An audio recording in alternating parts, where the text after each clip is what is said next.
आइए तो बच्चों, आज हम आगे कुछ नई बातें पढ़ने वाले हैं।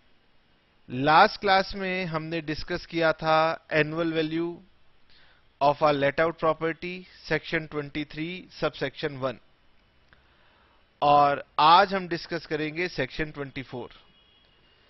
23 और 24 दोनों मिलाकर के फिर हम इनकम कंप्यूट कर सकते हैं। तो सबसे पहले हम अपना सेक्शन 24 कंप्लीट करेंगे, applicable for let out property. ठीक है सर, तो आइए और मेरे साथ साथ सभी बच्चे नोट करेंगे। हमारा चैप्टर का नाम है इनकम फ्रॉम हाउस प्रॉपर्टी, और इनकम निकालने के हर एक चैप्टर में अपने अपने रूल्स हैं। और हमारे हाउस प्रॉपर्टी में इनकम कंप्यूट करने का रूल होता है कि सबसे पहले तो कंप्यूट कीजिए उसकी एनुअल वैल्यू। इसके लिए सेक्शन 23 को रेफर करना पड़ता है।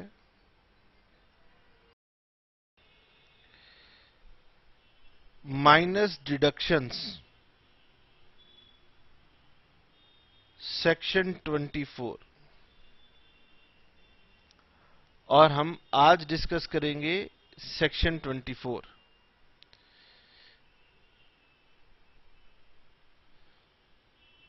डिडक्शंस।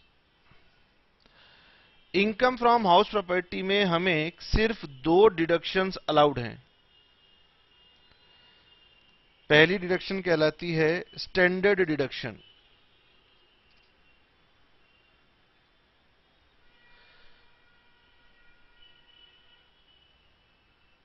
(24A) और दूसरी डिडक्शन हमें अलाउड है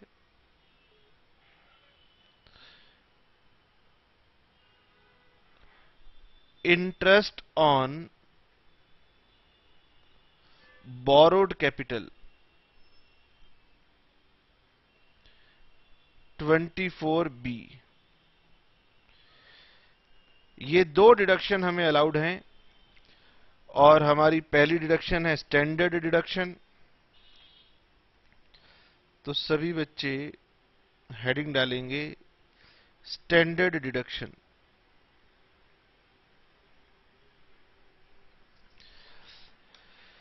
बेटे, इनकम जब भी हम कंप्यूट करते हैं तो इनकम का मतलब होता है आप अपने ग्रॉस रेवेन्यू में से अपने एक्सपेंसेस को माइनस करेंगे। तो हमारा ग्रॉस रेवेन्यू हाउस प्रॉपर्टी के सेक्शन में क्या है? Rental value. तो आपकी प्रॉपर्टी क्या रेंटल वैल्यू कमा सकती थी? एनुअल वैल्यू गवर्नमेंट ने कंप्यूट कर ली और उसमें से गवर्नमेंट ने म्युनिसिपल टैक्स माइनस कर लिए। अभी भी मेरी इनकम निकल के नहीं आई, क्योंकि एक मकान मालिक को अपनी प्रॉपर्टी अगर वो रेंट पे देता है तो उसके लिए हाउस प्रॉपर्टी पर उसे कई खर्चे करने पड़ते हैं। कभी तो वो कहता है कि मैंने प्रॉपर्टी को किराए पे देने के लिए ब्रोकरेज दी, कभी वो कहता है कि मैंने किराएदार के लिए व्हाइट वॉश करवाया, कभी वो कहता है मैंने अपनी प्रॉपर्टी का इंश्योरेंस करवाया, और कभी वो कहता है कि मैंने हाउस प्रॉपर्टी के लिए रिपेयर का खर्चा किया। तो वो बहुत सारे खर्चे करता है और गवर्नमेंट से कह रहा है कि इनकम का तो मतलब होता है कि आफ्टर डिडक्टिंग ऑल एक्सपेंसेस। तो गवर्नमेंट ने यह कहा कि आप जितने भी खर्चे करते हैं अपनी हाउस प्रॉपर्टी से रेंटल इनकम अर्न करने के लिए, उन सभी एक्सपेंसेस के बिहाफ पर हम आपको एक सिंगल डिडक्शन दे देंगे, और उस डिडक्शन का नाम है स्टैंडर्ड डिडक्शन। लेकिन गवर्नमेंट ने यह भी कहा कि इसमें इंटरेस्ट की डिडक्शन अलग रखी जाएगी। यानी इंटरेस्ट को छोड़कर अगर आपने कोई और एक्सपेंस किया है, जैसे कि ब्रोकरेज, जैसे कि एडवर्टाइजमेंट दिया था, जैसे कि रिपेयर करवाई थी अपनी प्रॉपर्टी की, व्हाइट वॉश करवाया था, कोई भी खर्चा, चाहे इंश्योरेंस का नाम ले लीजिए, चाहे कुछ भी नाम ले लीजिए, उन सभी खर्चों के लिए एक रिडक्शन मिलेगी, that is called standard deduction. ठीक है सर। तो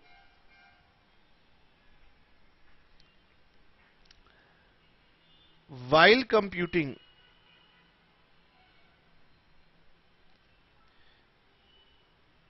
income from house property, no deduction for any kind of expenses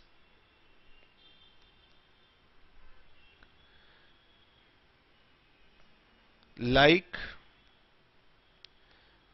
advertisement, insurance, whitewashing, repair, brokerage,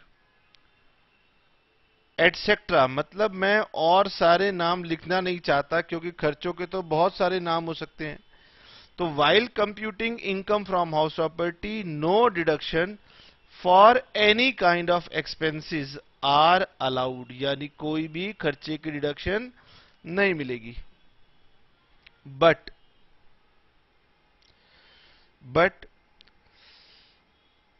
a common deduction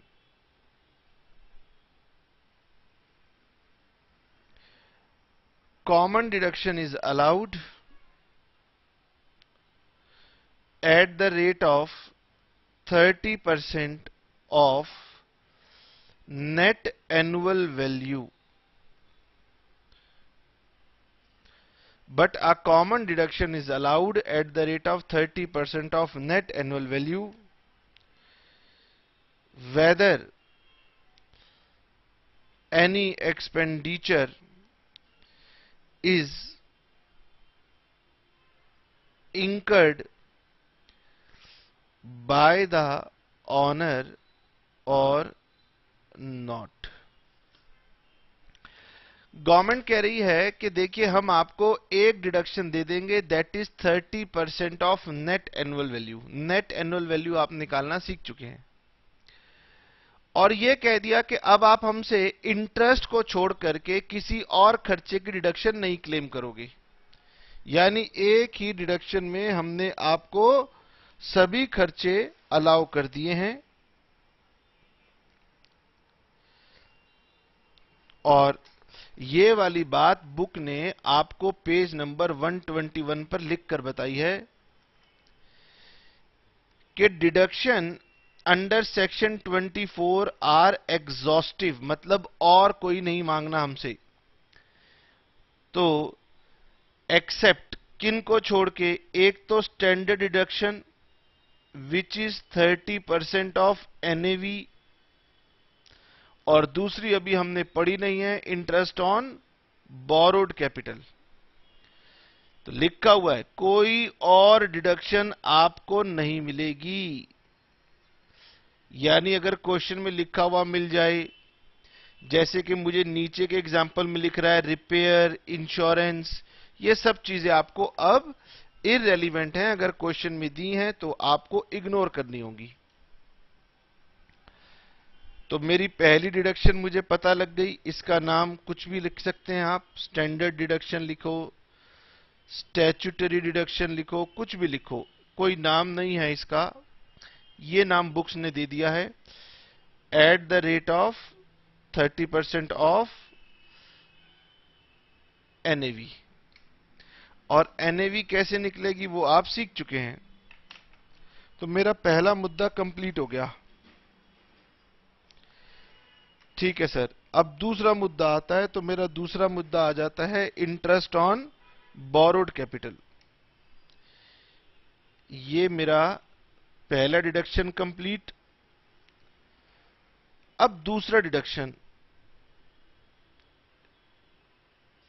interest on borrowed capital, section 24B। अब इसका नाम है interest on borrowed capital और ये deduction कहती है कि अगर आप जिस हाउस प्रॉपर्टी की भी इनकम निकाल रहे हैं उस प्रॉपर्टी के लिए अगर आपने लोन लिया था तो ये डिडक्शन आपको अलाउ होगी।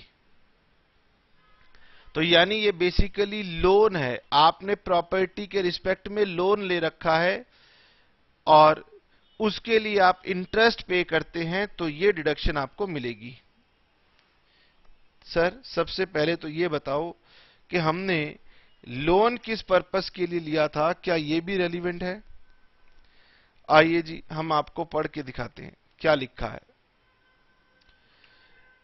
सेक्शन 24B में लिखा है where the property has been, इसका मतलब जिस प्रॉपर्टी की आप इनकम कंप्यूट कर रहे हैं, अगर वो प्रॉपर्टी आपने एक्वायर की थी, एक्वायर मतलब परचेज किया था, या आपके पास लैंड थी तो आपने उसका कंस्ट्रक्शन किया था, या आपने उसकी रिपेयरिंग करवाई थी, मरम्मत, या आपने उसे रिन्यूड किया था,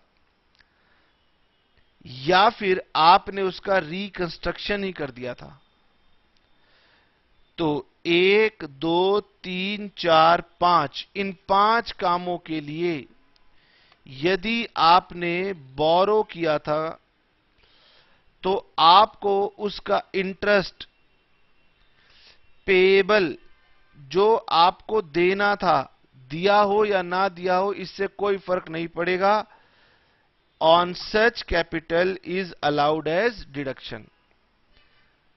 अगर कोई प्रॉपर्टी है जिसके लिए परचेज के लिए, कंस्ट्रक्शन के लिए, रिपेयर के लिए, रिन्यूअल के लिए या फिर रिकंस्ट्रक्शन के लिए आपने लोन लिया था, तो जो लोन पे इंटरेस्ट पेबल था वो आपको डिडक्शन मिलेगी अंडर सेक्शन 24B। उसके बाद बुक ने क्लैरिफाई भी किया है कि नीचे कि ये जो इंटरेस्ट पेबल है हर साल आपको कैलकुलेट करना है और हर साल की आपको डिडक्शन मिलेगी। इट इज इमैटेरियल, इससे कोई फर्क नहीं पड़ता whether interest has been actually paid और not paid during the year. सरकार कह रही है कि आपने लोन हमसे थोड़ी ना लिया था, जहां से भी लिया था, दिया हो या ना दिया हो हम डिडक्शन दे देंगे। जबकि गवर्नमेंट के म्युनिसिपल टैक्स में क्या रूल था कि अगर म्युनिसिपल टैक्स पे किया हो तभी डिडक्शन मिलती है। तो यहां बच्चे को बताना है कि इंटरेस्ट प्रॉपर्टी के लिए लिए गए लोन का इंटरेस्ट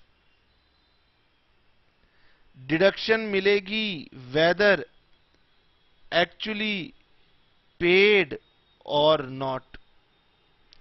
चाहे आपने इंटरेस्ट की पेमेंट की हो या ना की हो आपको डिडक्शन मिलेगी, लेकिन आपने लोन लिया था परचेज के लिए, रिपेयर के लिए, कंस्ट्रक्शन के लिए, रिन्यूअल के लिए या फिर रिकंस्ट्रक्शन के लिए, तो मेरे ख्याल से तो सभी के सभी केसेस कवर हो गए हैं। ठीक है सर।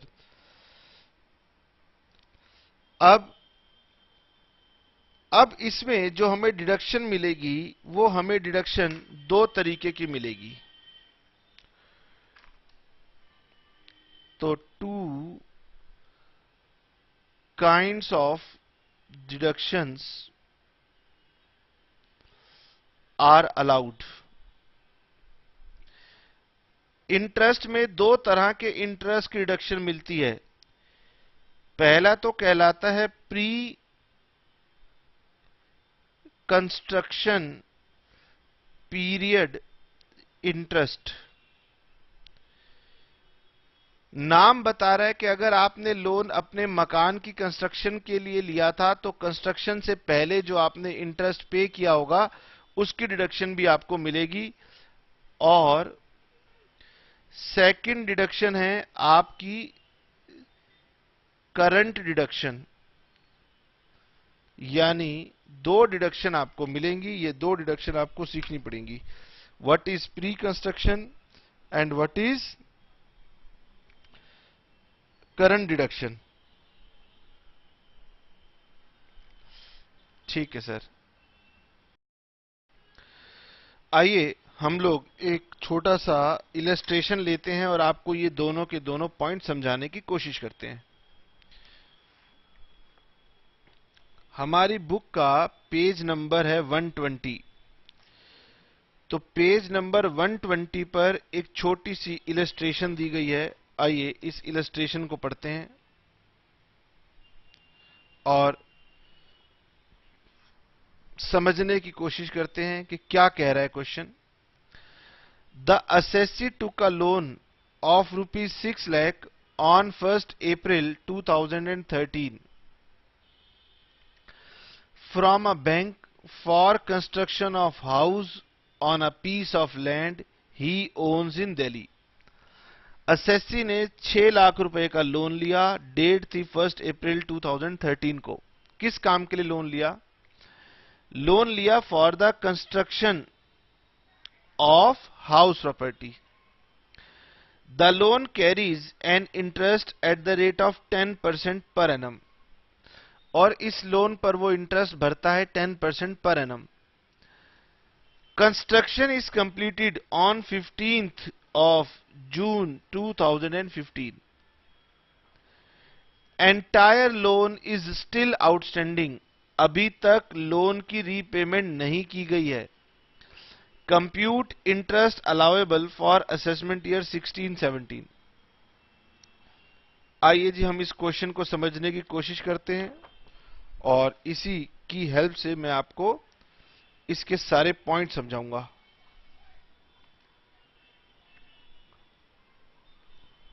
इलस्ट्रेशन 2.8।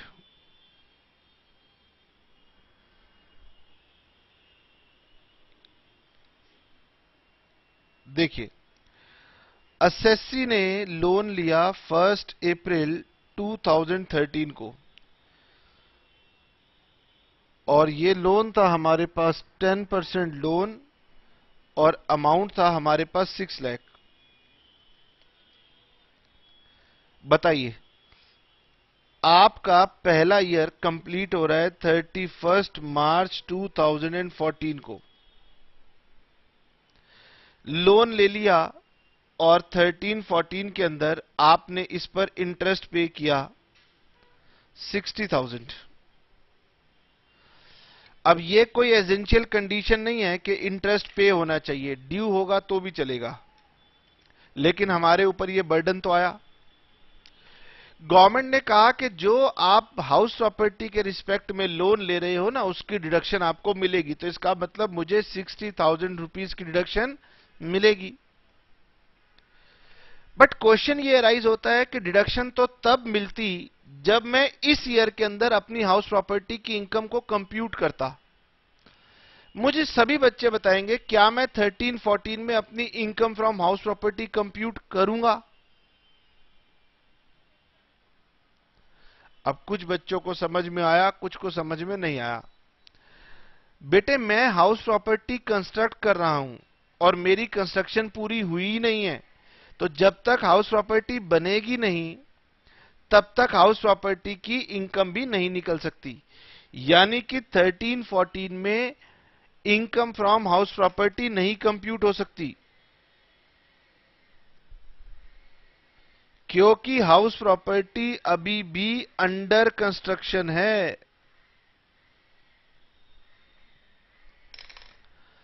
यानी कि गवर्नमेंट तो कह रही है कि इंटरेस्ट की डिडक्शन ले लो, लेकिन कहां से लो? नेट एनुअल वैल्यू में से लो। और मेरी 13-14 में हाउस प्रॉपर्टी कंप्लीट नहीं थी, इसीलिए मेरी इनकम कंप्यूट नहीं हुई और मुझे इसकी डिडक्शन नहीं मिली। आगे बढ़ गया 14-15। 31 मार्च 2015। क्या इस साल में मेरी हाउस प्रॉपर्टी कंप्लीट हुई, कंस्ट्रक्शन पूरी हुई? No sir. इसका मतलब मैंने सेकंड ईयर में भी तो 60,000 रुपीज का इंटरेस्ट पे किया, लेकिन मेरी सेकंड ईयर में भी इनकम फ्रॉम हाउस प्रॉपर्टी नहीं कंप्यूट हुई, क्योंकि मेरी प्रॉपर्टी इस ईयर में भी वो अंडर कंस्ट्रक्शन थी। ठीक है सर। उसके बाद क्या हुआ? उसके बाद मेरा अगला ईयर आ गया 15-16। अब मैं इसका कलर चेंज कर देता हूं क्योंकि ये मेरा करंट प्रीवियस ईयर आ गया। इस करंट प्रीवियस ईयर में हमारी हाउस प्रॉपर्टी कंप्लीट हो जाती है। This is date of completion, DOC मतलब डेट ऑफ कंप्लीशन। किसकी कंप्लीशन हुई? हाउस प्रॉपर्टी की कंप्लीशन हो गई 15/6/2015 को। This is my date of completion. तो इस ईयर में भी तो सर हमने 60,000 रुपीज का इंटरेस्ट पे किया होगा। अब आइए जी, बुक क्या कह रही है।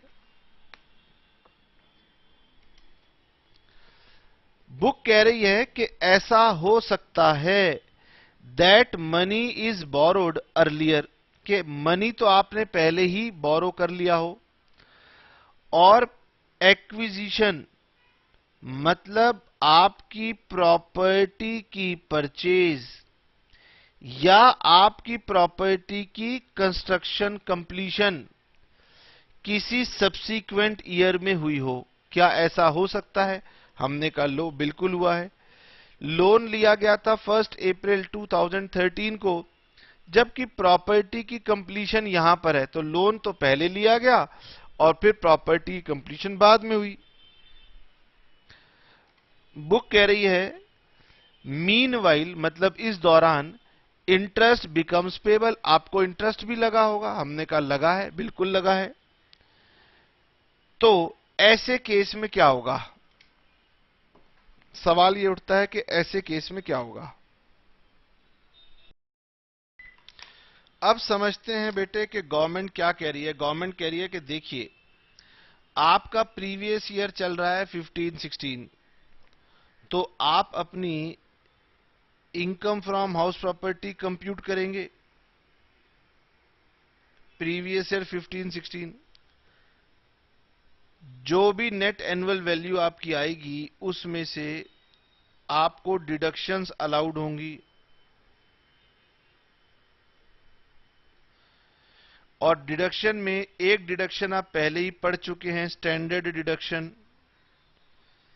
जो कि 30% ऑफ NAV आपको अलाउड हो जाएगी। साथ ही साथ गवर्नमेंट कहती है कि आपको मिलेगा interest on borrowed capital.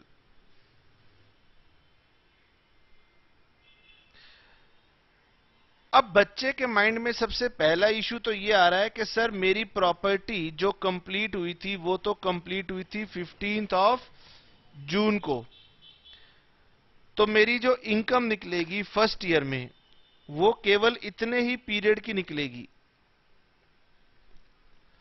Government कह रही है कि देखिए, आपके पास इनकम थी। मैंने कहा हां इनकम थी, वो इनकम पूरे साल की नहीं थी। गवर्नमेंट कह रही है हमें कोई मतलब नहीं है, हम आपको ये पूरा का पूरा इंटरेस्ट अलाउ करेंगे माइनस करने के लिए। इसका मतलब करंट ईयर में जो 60,000 का इंटरेस्ट आपने दिया है उसे प्रोपोर्शनेट नहीं करते, उसे हम फुल अलाउ कर देते हैं। जिस ईयर में आपकी प्रॉपर्टी परचेज होगी या जिस ईयर में आपकी प्रॉपर्टी की कंस्ट्रक्शन कंप्लीट होगी, उस ईयर में भले आपकी एनुअल वैल्यू कम पीरियड की हो, लेकिन गवर्नमेंट कह रही है कि इंटरेस्ट आपको पूरा का पूरा अलाउ कर दिया जाएगा, यानी ये पूरा का पूरा इंटरेस्ट आपको अलाउ होगा। तो असेसी को परेशानी किस बात की है? वो कह रहा है अगर ये इंटरेस्ट मुझे पूरा मिल जाएगा तो भी मेरे मन में परेशानी है कि मुझे ये वाला इंटरेस्ट तो कभी मिला ही नहीं। गवर्नमेंट ने कहा यस, हम आपकी बात मानते हैं कि अगर प्रॉपर्टी नहीं थी तो ये इंटरेस्ट भी आप डिडक्शन नहीं ले पाए थे। तो गवर्नमेंट ने कहा एक काम कीजिए, इन दोनों को जोड़ दीजिए। आपको क्या करना है? इन दोनों को एग्रीगेट करना है। सर कर लिया 1,20,000। गवर्नमेंट ने कहा इस सम को आप 5 इंस्टॉलमेंट्स में डिवाइड कर लो। मैंने कहा ठीक है सर, ये हो गया 24,000। तो गवर्नमेंट ने कहा ये अब आप 5 इयर्स में हमसे क्लेम कर लो, और इसी 24,000 को हम नाम देते हैं प्री कंस्ट्रक्शन पीरियड इंटरेस्ट 24,000। तो ये आपको डिडक्शन मिलेगी 84,000। ठीक है, पहली बात सभी बच्चे मेरे साथ लिखेंगे, the year in which property is constructed oblique purchased, full year interest is deductible। यहां से हम देख सकते हैं कि मेरी प्रॉपर्टी कंप्लीट हुई थी 15 जून को, लेकिन गवर्नमेंट ने कहा कि जब आप इनकम निकालेंगे 15-16 की, तो आपको पूरा का पूरा इंटरेस्ट 15-16 का हम अलाउ कर देंगे। ये बात सभी बच्चों को समझ में आती है? हां सर। तो फिर गवर्नमेंट ने कहा कि फिर अब आपका इंटरेस्ट कौन सा बच गया? अब हम कहेंगे सर मेरा इंटरेस्ट बच गया डेट ऑफ बोरोइंग से लेकर के यहां तक का इंटरेस्ट बच गया। इसका नाम होता है प्री कंस्ट्रक्शन पीरियड इंटरेस्ट। और यहां पर सभी बच्चों को ध्यान देना है कि मेरा प्री कंस्ट्रक्शन पीरियड कहां पर जाकर एंड हो रहा है। 31 मार्च को वो डेट ऑफ कंप्लीशन पर जाकर एंड नहीं होता। इसका मतलब pre construction period starts from the date of borrowing and ends on 31st of March, immediately prior to date of construction। ये बात सभी बच्चों को ध्यान से समझनी है और यही बात आपकी बुक में लिखी भी हुई है। दोबारा से पढ़ेंगे। It may happen that money is borrowed earlier and acquisition or construction take place in the subsequent year. Meanwhile, interest becomes payable, और बीच में आपको इंटरेस्ट भी पे करना पड़ रहा था। Such interest which is payable for the period, ध्यान से अब देखना, prior to the previous year in which property is acquired or constructed will be aggregated, इन सबको जोड़ लेना, and allowed in 5 successive financial years, और उसे अगले 5 सालों में एक एक करके क्लेम कर लेना, और जिसकी शुरुआत होगी उस ईयर से जिस ईयर में आपकी एक्विजिशन या कंस्ट्रक्शन कंप्लीट होगी। बच्चे कह रहे हैं सर जरा और दोबारा से मुझे बताओ। ठीक है, तो बुक ने कहा लो इसको दोबारा पढ़ के देखो कि इंटरेस्ट विल बी एग्रीगेटेड कहां से कहां तक। ध्यान से देखना, from the date of borrowing till end of the previous year. और जानते हो हमारा प्रीवियस ईयर हमेशा कब एंड होता है? 31st of March. तो interest will be aggregated from the date of borrowing till 31st March prior to the previous year in which house is completed। और साथ में लिखा है, ध्यान से पढ़ लो, and not the till the date of completion of construction। यानी कि कब से लेकर कब तक? till 31st March prior to previous year in which house is completed। और ये बात हमने आपको डायग्राम में बताई है कि जिस प्रीवियस ईयर में हाउस प्रॉपर्टी कंप्लीट होगी उससे पिछले 31 मार्च तक का इंटरेस्ट कहलाता है प्री कंस्ट्रक्शन इंटरेस्ट। इसे जोड़ लेना। आइए जी, अब इसी बात को हम लिख लेते हैं। Number 2, what is pre construction period. अब सभी बच्चे मुझे बताएंगे what is pre construction period. Pre construction period होता है from the date of borrowing, from the date of borrowing,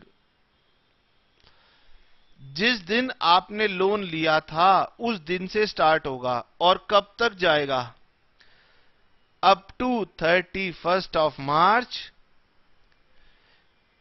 up to 31 of March prior to previous year in which property is constructed. तो date of borrowing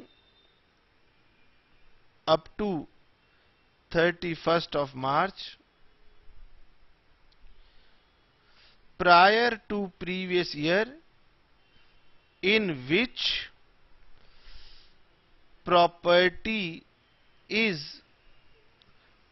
constructed oblique acquired। दोनों बातों के लिए ये section applicable है कि आपने बनाई हो या एक्वायर की हो।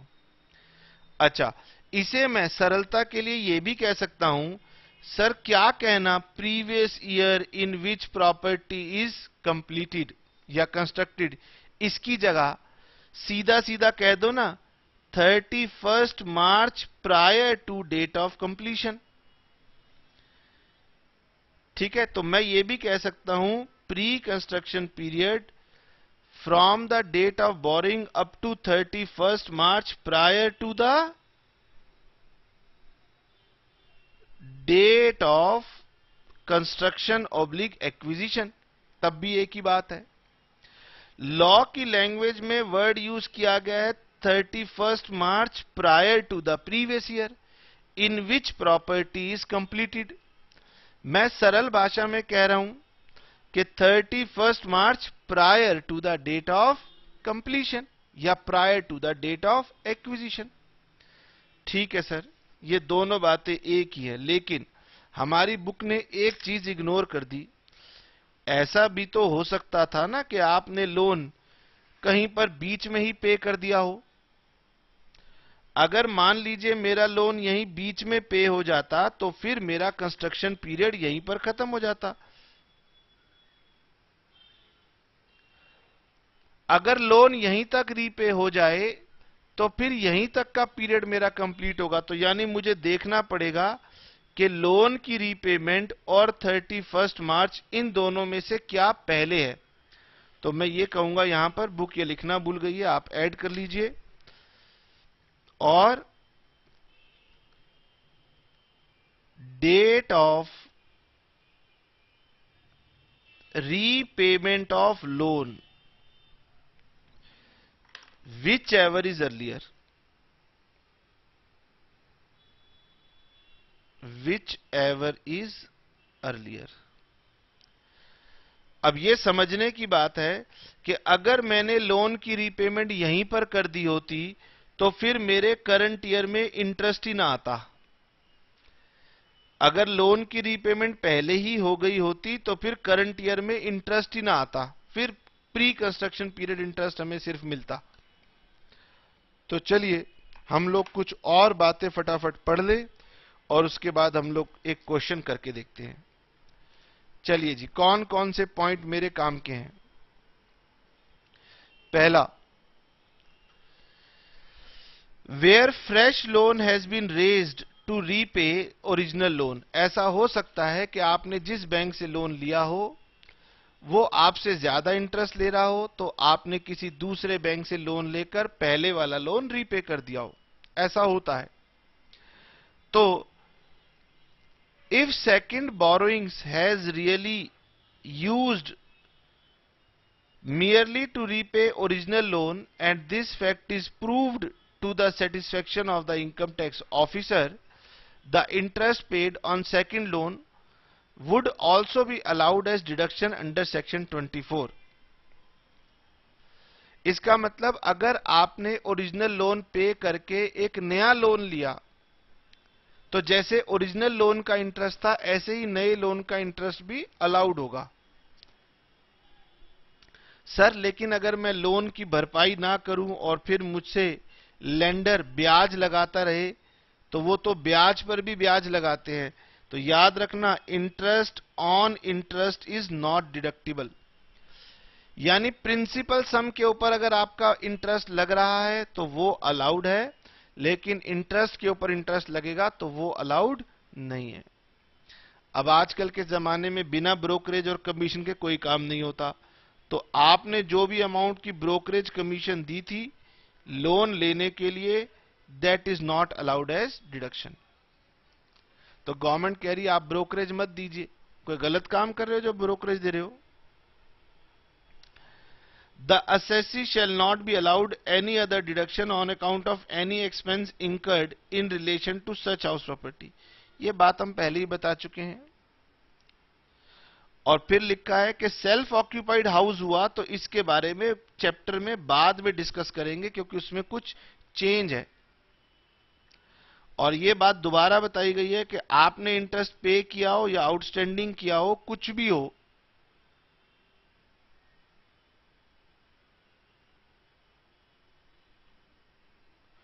अच्छा, इंटरेस्ट पे इंटरेस्ट नॉट अलाउड, ये तो लिखा है इंटरेस्ट पे इंटरेस्ट अलाउड नहीं होता। हमने कहा चलिए ये बात तो हमें पता थी सर, लेकिन एक बात अभी भी मिसिंग है। क्या मिसिंग? अभी भी ये है कि सर मैं लोन लूं कहां से?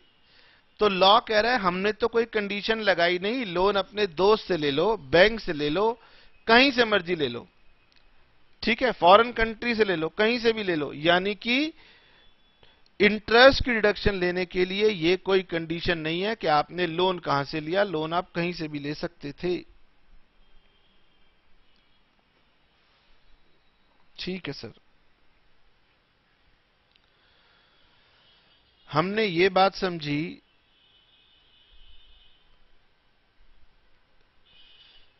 Interest on borrowed capital. दो तरह के इंटरेस्ट आपको मिल सकते हैं। पहला,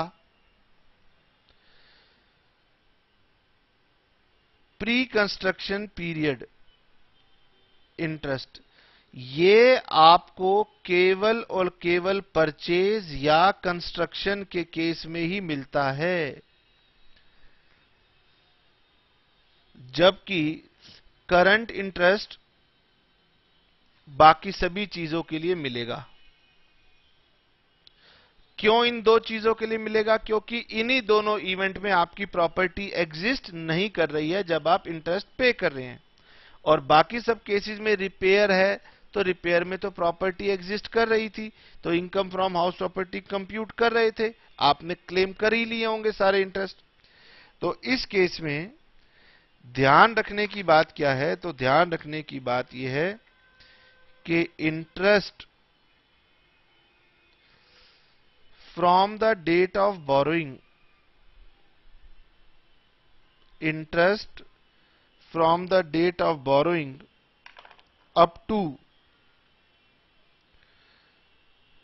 31 मार्च, सरल भाषा में लिखूं तो लिखूंगा to 31 March prior to the date of completion. Short form में मैंने प्रीवियस ईयर वर्ड हटा करके सीधा डेट ऑफ कंप्लीशन लिख दिया, इससे भी सेम मैसेज आता है।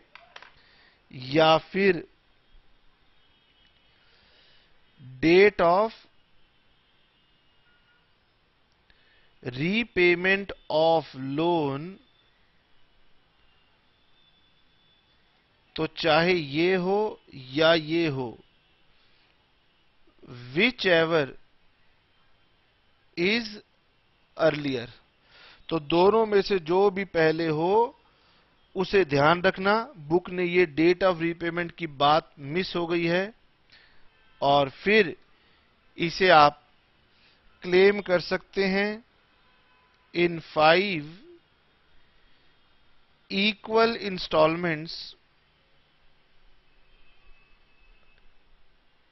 starting from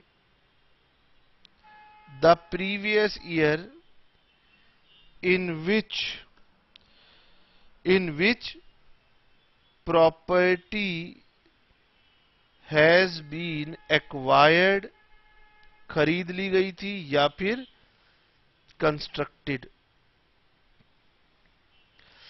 और करंट ईयर इंटरेस्ट आपको पूरा मिलेगा, और ये तभी मिल सकता है अगर आपका लोन का अमाउंट करंट प्रीवियस ईयर में आउटस्टैंडिंग हो, तभी मिल सकता है। सर, क्या इन दोनों इंटरेस्ट को लेने की कोई लिमिट है? तो देयर इज नो लिमिट। कितना भी इंटरेस्ट होगा आपको उसकी डिडक्शन मिलेगी। नो लिमिट, कोई लिमिट नहीं है। गवर्नमेंट ने कोई मैक्सिमम अमाउंट नहीं डिफाइन कर रखा है, वो आपको मिलेगा। और अगर आपकी प्रॉपर्टी सेल्फ ऑक्यूपाइड है तो उसकी बातें बाद में होंगी। सर, मैंने कहा बोलो। सर, हम कुछ क्वेश्चन करना चाहते हैं। मैंने कहा आइए हम क्वेश्चन करते हैं। कौन सा करना चाहते हैं? सर, हम प्रॉब्लम नंबर 4 करना चाहते हैं। Page number 121, problem number 4। क्या कह रही है प्रॉब्लम 4? R2 का loan of 12 lakh at the rate of 12% per annum on 1st of September 2011। किस लिए? For the construction of a house. ठीक। He repaid loan on 31st December 2014. The house property was completed on 5th of October 2014. ठीक है। Compute deduction available on account of interest in the previous year 15-16।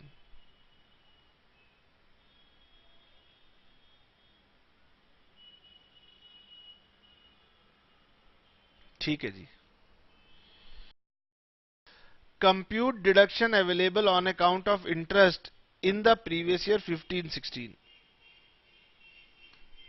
क्या आप पहले खुद से try करना चाहेंगे? ट्राई कीजिए, बहुत अच्छी बात है। बच्चे कह रहे इसका सॉल्यूशन नहीं है, तभी तो आपसे कहा है ट्राई कीजिए। वीडियो को रोकिए और इसे ट्राई कीजिए।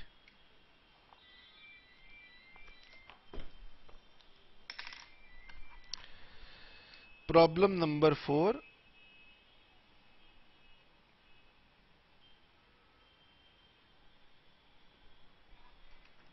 Problem number 4, page number 121।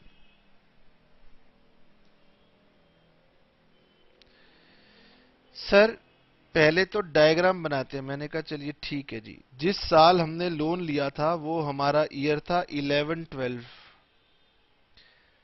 31st of March 12, 31st of March 13, 31st of March 14, 31st of March 15, 31st of March 16। ये हमारा है करंट प्रीवियस ईयर 15-16। हमने लोन लिया था 1 सितंबर 2011 को। लोन अमाउंट था 12 लाख और रेट ऑफ इंटरेस्ट था 12%।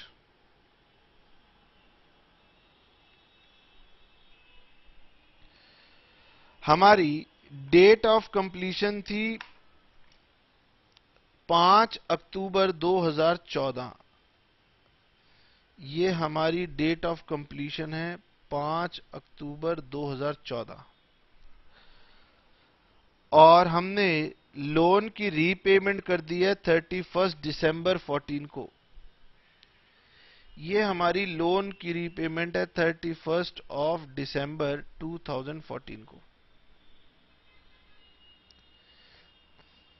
चलिए जी, मेरा क्वेश्चन आपसे ये है कि ये बताइए कि हमारी प्री कंस्ट्रक्शन पीरियड कहां से लेकर कहां तक काउंट होगा। सर प्री कंस्ट्रक्शन पीरियड होता है डेट ऑफ बोरोइंग से लेकर 31st of March prior to the date of completion. ये है मेरी date of completion, 31st March prior to the date of completion ये रही, या 31st March prior to date of repayment. दोनों ही सर सेम है, तो बहुत अच्छी बात है। मुझे दोनों से देखनी है, कंप्लीशन से पहले की 31st मार्च और लोन की रीपेमेंट से पहले की 31st मार्च। तो ये रही। तो मेरा क्वेश्चन है what is my pre construction period from the date of borrowing to 31st of March prior to the date of completion, या फिर prior to the date of repayment. दोनों ही केस में ये सेम आ रही थी, तो मुझे अर्लियर वाली चाहिए थी, इसलिए कोई दिक्कत ही नहीं आई। ये है मेरा प्री कंस्ट्रक्शन पीरियड। गिनना पड़ेगा सर ये कितने महीने हैं, तो ये तो बेटे हैं 12 मंथ, ये हैं 12 मंथ, ये कुछ कम है, तो सर ये हो गया सितंबर, अक्टूबर, नवंबर, दिसंबर और मार्च। तो ये मेरे हिसाब से हो गए 7 मंथ। तो यहां से लेकर यहां तक का इंटरेस्ट कहलाएगा pre construction period interest. 12 lakh, 12% और 12, 24 और 7 31 मंथ्स।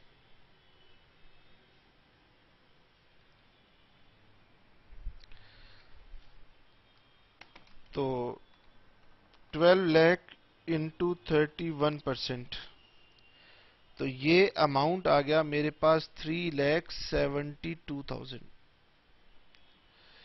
इस 3,72,000 की मुझे करनी होंगी 5 इक्वल इंस्टॉलमेंट्स, 74,400। तो ये प्री कंस्ट्रक्शन पीरियड इंटरेस्ट है जो कि हमें 5 इंस्टॉलमेंट्स में मिलेगा, और हमारा लॉ कहता है कि ये 5 इंस्टॉलमेंट कब से मिलनी शुरू होंगी? उस ईयर से मिलनी शुरू होंगी जिस ईयर में आपकी प्रॉपर्टी परचेज हुई या कंस्ट्रक्ट हुई।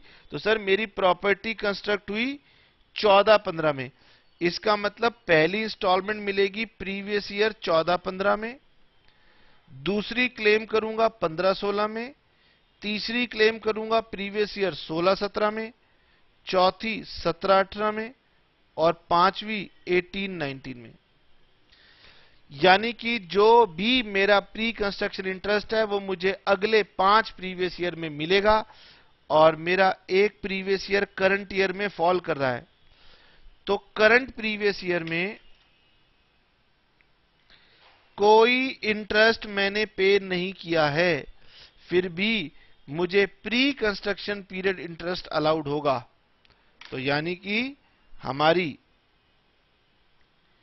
Interest on borrowed capital, interest on borrowed capital previous year 15-16 में सिर्फ एक ही मिलेगी, प्री कंस्ट्रक्शन पीरियड इंटरेस्ट 74,400।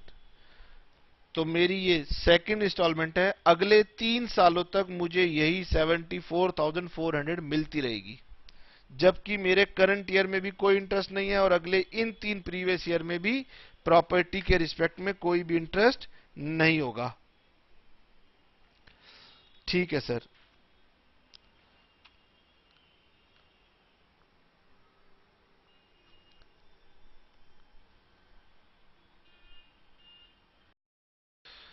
चलिए हम एक और क्वेश्चन करके देखते हैं। प्रॉब्लम नंबर 3, पेज नंबर 121, और प्रॉब्लम नंबर 3 कह रही है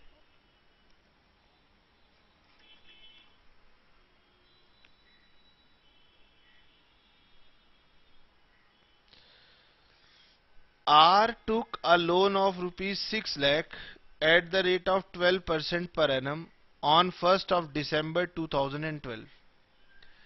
He took additional loan of 5 lakh at the rate of 10% per annum on 1st April 13. ठीक है सर, 4 महीने के बाद उसने और लोन ले लिया. Construction of the house was completed on 15th September 2014, यानी 14 और 15 प्रीवियस ईयर में हमारी कंप्लीशन हो गई. Compute deduction allowable on account of interest for the previous year 15-16 assuming nothing has been repaid on account of such loan. ठीक है sir, simple सा question है. सभी बच्चे वीडियो रोक करके पहले तो खुद ट्राई करेंगे.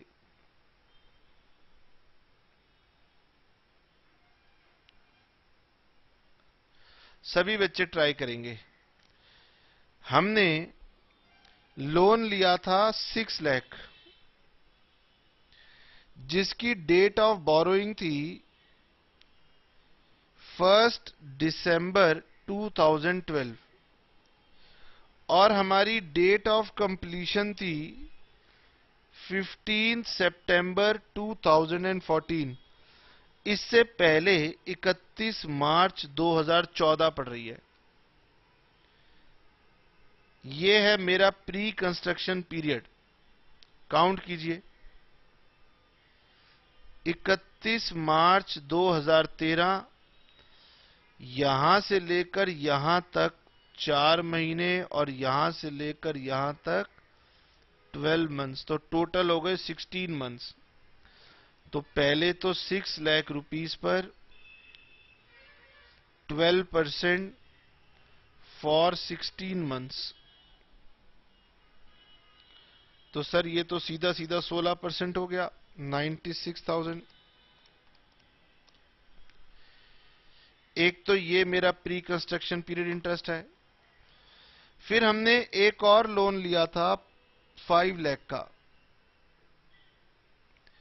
ये 12% पर लिया है और ये 10% पर लिया है, और ये हमने लिया है 1/4/2013 को, और इसकी भी डेट सेम ली जाएगी 31 मार्च 14. तो यानी कि ये 12 मंथ्स के लिए प्री कंस्ट्रक्शन पीरियड है. तो प्लस 5 लाख रुपीस पर 10% फॉर 12 मंथ्स, तो ये हो गया सर 50,000. टोटल हो गया 1,46,000 डिवाइडेड बाय 5.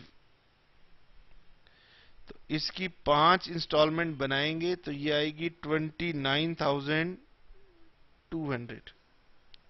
आइए जी कंप्यूट करते हैं. हमारी टोटल डिडक्शन क्या होगी. Interest on borrowed capital number 1,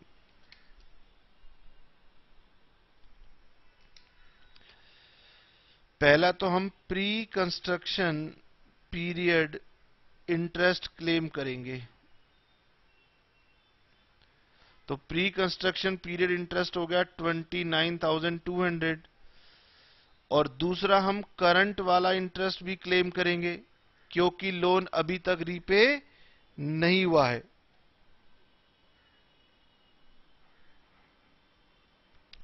तो लोन नहीं रीपे हुआ है, तो 6 लाख वाले लोन का इंटरेस्ट होगा 72,000 और 5 लाख वाले लोन का इंटरेस्ट होगा 50,000. दोनों को जोड़ देंगे तो 000. तो टोटल मुझे इंटरेस्ट की रिडक्शन मिलेगी 9 and 2 11, 1 कैरी 1,51,200. अब बच गई आपके पास प्रॉब्लम नंबर 2. ये आपके पास अब होमवर्क में जाएगी. प्रॉब्लम नंबर 2 पेज नंबर 121, ये आपके पास होमवर्क में जाएगी. ठीक है जी, आज इतना ही। बाकी हम नेक्स्ट क्लास में आपके साथ कुछ क्वेश्चंस करेंगे। ठीक है सर।